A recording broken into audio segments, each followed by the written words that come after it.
My name is TallysYunes. I am a professor at Miami Business School, and here's my story. I'm originally from Brazil. I grew up in Rio, but also went to São Paulo very often because of my dad's family is on that side. My dad is an engineer. He has his own company in construction, but he used to take me with him growing up, hoping that I would become a civil engineer like himself, but it actually had the opposite effect, which me going to the construction sites made me hate it. And I said, this is definitely what I don't want to do growing up. College was in Brazil, and when I finished, that's when I was about to finish, that's when the big turnaround in my career happened. At the time, I was thinking, what do I want to do with this degree? And I thought, it looks like, or I feel like cybercrime is the future. So I had intended to stay in network security, and I was taking electives in that area. But then there was a professor of mine who at the time, that department that teaches computer science, they also teach my current area of specialization, which is prescriptive analytics, or formerly known as operations research. And there was a professor who said, Tallys, I had you as a student in one of my courses. I know your potential. I'm not gonna let you go out in the job market until you take this elective I'm gonna teach next semester. I'm like, okay. And I had liked his class, and I was like, sure, I'll take it. And when I took his class, I was like, I don't like network security anymore. This is what I want to do with my life. And I completely switched out of, computer engineering into the field of operations research and prescriptive analytics, which is what I got my PhD in, and that's what I teach here and do research in. I had amazing mentors, and I also had awful teachers.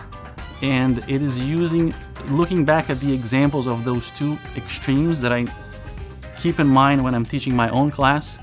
These are the good things, and these are the awful things. Don't do those. And that's what I try to do in the classroom. I always remember, when I was a student, I didn't like when people did this. I loved when people did this, and that's what I try to replicate. I think my role now has moved into more equal parts of research, teaching, and service. In research, I continue to work with the problems that I enjoy. In general, optimization applied to a variety of topics. In teaching, I'm teaching again the same topic of optimization in different programs. So I teach in the regular MBA, the one-year MBA, the professional MBA, and also in the executive MBA.